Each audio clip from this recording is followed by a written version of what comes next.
ज़िंदगी में दीन कैसे आया? How Deen came into my life. रहीम नहमदु व नसल्ली अला रसूलिल करीम, अम्मा बाद। प्यारे भाई और बुजुर्गों, अल्लाह ताला का एहसान और उसका फजल है कि उसने हम सबको ईमान जैसी अजीम शान नेमत अता फरमाई। अल्लाह ताला जिससे मोहब्बत करते हैं उसको दीन की समझ अता फरमाते हैं। मेरे ऊपर भी मेरे अल्लाह का बड़ा खास इनाम और उसका फजल हुआ कि उसने मुझ जैसे को ईमान जैसी नेमत देकर इस दोनों जहान की कामयाबी नसीब फरमाई है। अल्लाह ताला का एहसान है।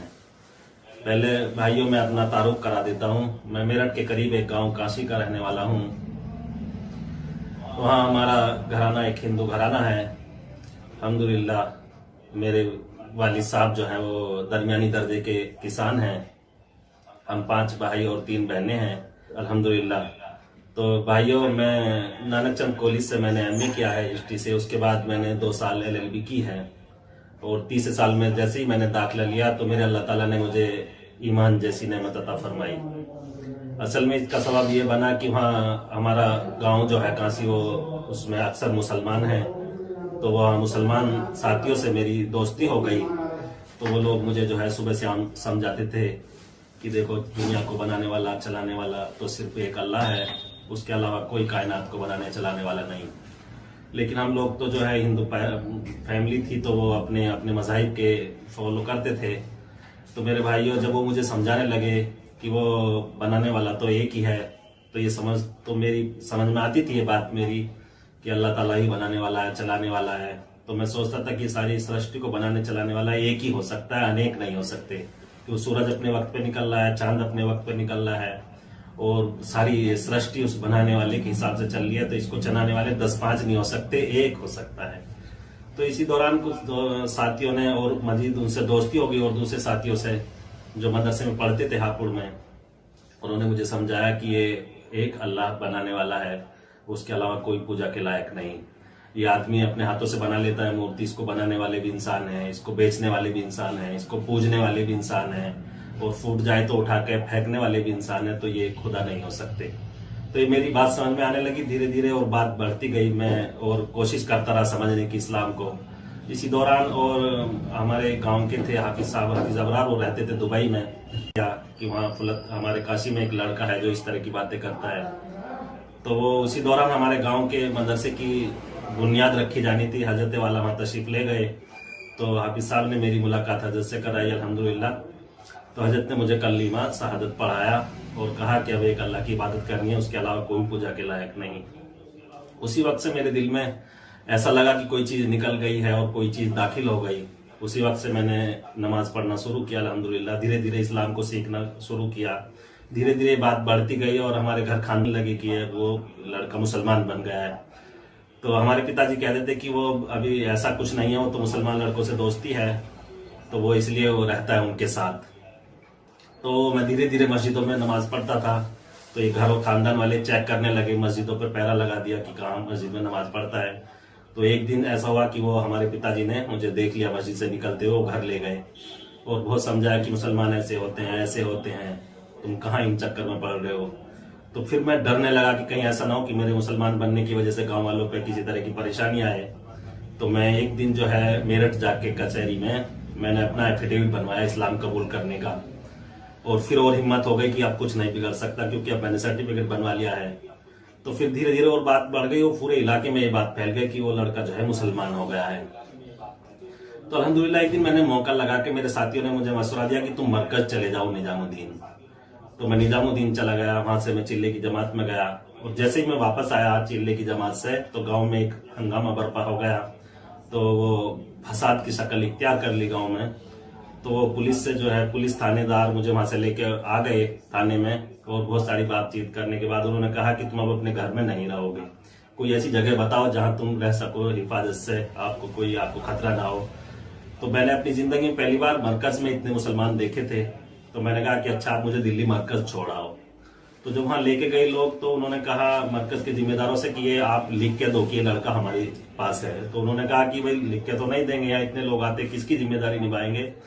तो उन्होंने कहा कि हमें ऊपर से ऑर्डर है, इस तरह छोड़ के नहीं जाएंगे। तो फिर वो वापस मुझे ले आए मेरठ प्रतापपुर थाने में। तो फिर रात को 11:30 बजे पूछा कि अब बताओ अब क्या करें, तुम्हारा कहाँ ले जाएंगे।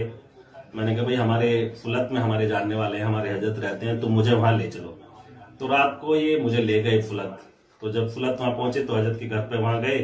हजरत वहां तशरीफ नहीं रखते थे। अब्बा इलियास और दूसरे और साथी वहां थे। तो उन्होंने कहा, पुलिस वालों से पूछा कि क्या बात है, क्या हुआ। उन्होंने कहा कि लड़का मुसलमान हो गया है, इसको रखना है। तो उन्होंने कहा कि अच्छा छोड़ जाइए।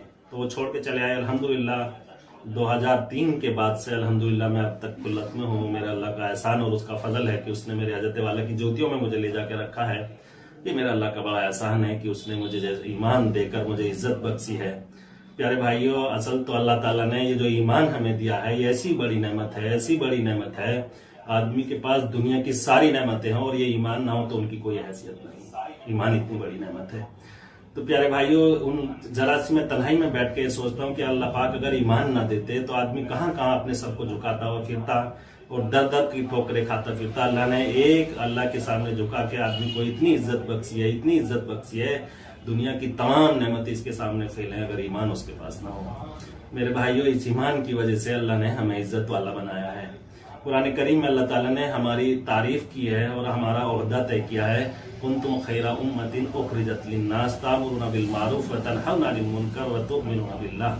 तुम सबसे बेहतर लोग हो, तुम बेहतरीन उम्मत हो। तुम्हें इसलिए बर्पा किया गया कि तुम लोगों को नफा पहुंचाओगे, लोगों को भलाई का हुक्म करोगे, बुराई से रोकोगे और खुद भी अल्लाह पे ईमान रखोगे। मेरे भाइयों, अगर हम ये काम ना करें तो हमारे से गिरा हुआ कोई नहीं दुनिया में। हमारी इज्जत जो है सिर्फ इसी वजह से है। आज चारों तरफ जो ये परेशानियां और ये मुश्किलें आ गई हैं, सिर्फ इसी वजह से है कि हमने अपने मकसद को भुला दिया है। अगर हम अपने मकसद पर खड़े हो जाएं तो मेरे भाइयों हर मंजिल हमारे लिए आसान हो जाएगी। उस ईमान वाले की हैसियत तो ट्रैफिक पुलिस के सिपाही की तरह है। जिस तरह वो चौराहे पर खड़े होकर एक तरफ हाथ देकर दूसरी साइड के ट्रैफिक को निकालता है और दूसरी तरफ हाथ देकर दूसरी साइड के ट्रैफिक को निकालता है, तो वो उसकी नौकरी बाकी है, उसकी इज्जत बाकी है। अगर वो बिल्कुल चौराहे से हटकर एसी में बैठ के दिन भर चाय पीता रहे और वहां सड़क पे जितने हादसे होंगे सबका जिम्मेदार वो है, तो क्या होगा, उसको हुकूमत जो है जूते मार के निकाल देगी, तुमने अपने काम को अंजाम नहीं दिया। यही हमारा हाल हो गया। जितनी हमारे साथ मुश्किल और परेशानी आ रही है सिर्फ इसी वजह से कि हमने अपने मकसद को छोड़ दिया है। ये दावत जो हमारा मकसद है, जिसके लिए हमें अल्लाह ने पैदा किया कि हमें दीन पर चलना भी है और दूसरों को चलाना भी है, ये हमारी जिम्मेदारी है। अपने आप को रगड़ना और मांझना दीन नहीं है कि मेरी तहज्जुद नहीं छूटी, मेरी तस्बीह नहीं छूटी है, जब से होश संभाला है कोई नमाज नहीं छूटी, अच्छी बात है। लेकिन दूसरों तक भी हमारी ये जिम्मेदारी है कि हम दूसरों तक भी ये पैगाम पहुंचाएं, एक अल्लाह का तारुफ कराएं। ये उम्मत कितनी प्यासी है, बेचारे कितने लोग फिर रहे तड़पते हुए कि एक अल्लाह की उनको पहचान हो जाए, लेकिन उनको बताने वाला कोई नहीं। यह लेकिन हम बालिश के पेट के चक्कर में इतनी हम गफलत में पड़ गए हैं, दुनिया के चक्कर में, हाय दुनिया हाय दुनिया हाय दुनिया, लेकिन हमने अपने मकसद दिया है। अब दुनिया पे ईमान ले आए, सोच रहे हैं कि दुनिया ही सब कुछ है। अल्लाह ताला फरमाते हो अमल हयात तो दुनिया इल्ला मताउल गुरूर, दुनिया की जिंदगी तो धोखा है, असल तो आखिरत है। आखिरत का तस्वुर हमारे जहनों से खत्म हो गया है। काश ये बात हमारे जहनों में रहे कि हमें खड़े होना है और अपने अच्छे बुरे कर्मों का हिसाब देना है मालिक के सामने। तो मेरे भाइयों, असल में हमारा मकसद यह है कि हम दावत को दूसरों तक पहुंचाएं, दूसरों तक दीन पहुंचाएं, दावत लेके जाएं। अब मेरी जिंदगी में मैं अपनी बता दूं तो अगर मुझे लोग मेरे तक दीन ना पहुंचाते तो मैं आज आपके सामने इस हाल में कैसे बैठता। हमारे भाइयों ने, मुसलमानों ने ये कोशिश की, फिक्र हुई कि उनको ये हमारा भाई, हम मेरे दोस्तों ने, कि किसी तरह दोजख से बच जाए। तो मेरा हाल ऐसा था, मुझे इतनी नफरत थी मुसलमानों से, देखना भी नहीं चाहता था मुसलमानों को। इनके घर का पानी पीना बिल्कुल बुरा समझता था। ये ऐसे होते हैं, ये बुरे होते हैं, ये आतंकवादी होते हैं, गोश्त खाने वाले होते हैं, झूठे होते हैं, ये सब मेरे जहनों में ये बात थी। लेकिन जब करीब से आकर देखा इस्लाम को, देखा कि अच्छा ये तो इतना अच्छा मजहब है, इतने अच्छे मजहब को मानने वाले हैं। एक दो लोग बुरा हो सकता है, सब नहीं हो सकते, लेकिन हमें गलतफहमी तो जब भी दूर होंगी जब हम दूसरों करीब जाएंगे लोगों के, उनको अपने जो है उनकी बात सुनेंगे, उनको अपनी बात पहुंचाएंगे, तब ये जाके गलतफहमियां दूर होंगी। अब हमारा एक साइड में हमारे घर है, दूसरी तरफ में हमारे मुसलमान भाइयों के उधर घर थे, तो लेकिन वो एक दूसरों से इतनी नफरतें दिलों में थी, एक दूसरों को देखना नहीं चाहता था आदमी, लेकिन जब करीब आएगा तो उसको पता चलेगा। अब मेरी जिंदगी में इतनी खुराफात थी, ये सब चीजें जो है, लेकिन वो जब करीब आए तो पता चला कि भाई वाकई हकीकत में मुसलमान तो ऐसे अच्छे लोग होते हैं। तो ये अगर हम भी कोशिश करेंगे, हर एक तक हम ये बात पहुंचाएं और हर एक तक हम ये कोशिश करें कि हम इनको करीब लगाकर, इनको जो है बिल्कुल ये हमारे खूनी रिश्ते के बहन भाई हैं, इनको करीब लगाकर, अपने सीने से लगाकर इनसे हम मोहब्बत करेंगे तो आज भी बिल्कुल ये जो है बिल्कुल मोहब्बत करने वाली ये कौम है, ये जान न्यौछावर करने वाली कौम है, बिल्कुल ये आपके करीब आने की कोशिश करेंगे।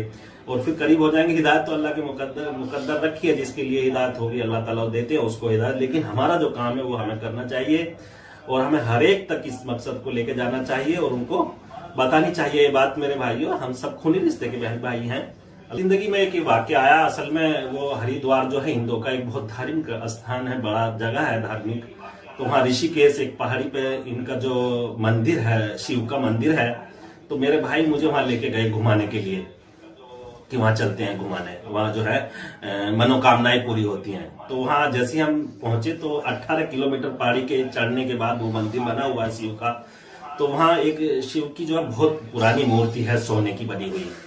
तो वहां पुलिस का इतना पहरा था कि वो जरा सी देर के लिए दर्शन करते फिर निकाल देते हैं बाहर। तो वो मैंने अपने भाई से पूछा कि अभी तो हम देखा भी नहीं अच्छी तरह, निकाल क्यों दिए कि बस वहां इतनी देरी दर्शन कराते हैं। मैंने कहा अच्छा है, पुलिस क्यों है? तो मेरा भाई कहने लगा कि यहाँ पुलिस इसलिए है कि ये सोने का है पेवर, प्योर सोने की बनी हुई मूर्ति, को इसको उठा कर न ले जाए। तो मेरे दिल को एकदम चोट लगी और ऐसा लगा जैसे किसी ने झंझोड़ दिया हो दिल को। अच्छा, इस शिव को भी चोरों का डर है? जो जिसको खुद डर हो तो वो औरों की कैसे रक्षा कर सकता है? मैंने कहा ये सब झूठी बातें हैं, बनी हुई बातें हैं। मैंने कहा वापस चलो, ये सब ढोंग है, कुछ नहीं है। जो खुदा अपनी रक्षा न कर सकता हो, अपनी हिफाजत न कर सकता, वो कैसे हो सकता है खुदा? तो हम लोग वापस चले आए वहां से। फिर धीरे धीरे और मेरे दिल में से फिर निकलता चला गया ये कि ये तो सब बनी हुई बातें हैं। वो मालिक तो निराकार है, तस्य प्रतिमा नास्ति, उसकी तो कोई आकार नहीं है, कहां से आ गई सब फिर मूर्तियां? वो मालिक तो वो है जो किसी ने ना देखा है उसको, ना उसका कोई आकार है, ना रूप है, वो है निराकार मालिक एक। से मैं अपने तमाम बिरादरान वतन को और अपने जो है तमाम अपने इस्लामी भाइयों को ये मैसेज देना चाहूंगा कि हमें ये फिक्र होनी चाहिए जो दीन हम तक पहुंचा है वो हमारे एक तक पहुंचाने की कोशिश करें। मेरे हजरत वाला मौलाना कलीम सिद्दीकी दामत बरकातुम साहब जो हैं, वो रात दिन उनका ओढ़ना बिछौना जो दावत है, उन्होंने अपना जो है पूरी जिंदगी इसी काम के लिए लगा दी है अल्हम्दुलिल्लाह। अगर ऐसी तरह की फिक्र सब ले लेते तो कब तक का कब सबका बेड़ा पार हो जाता। तो ये हमें कोशिश करनी है कि जो दीन हम तक पहुंचाए हमें दूसरे लोगों तक हम पहुंचाएं, ताकि कल कयामत में हम जो पकड़ से बच जाए। वरना हमारा एक ने भी हमारा दामन पकड़ लिया, हमारे पड़ोसी ने, हमारे चाहने वाले ने, जिस दुकानदार से हम सामान खरीदते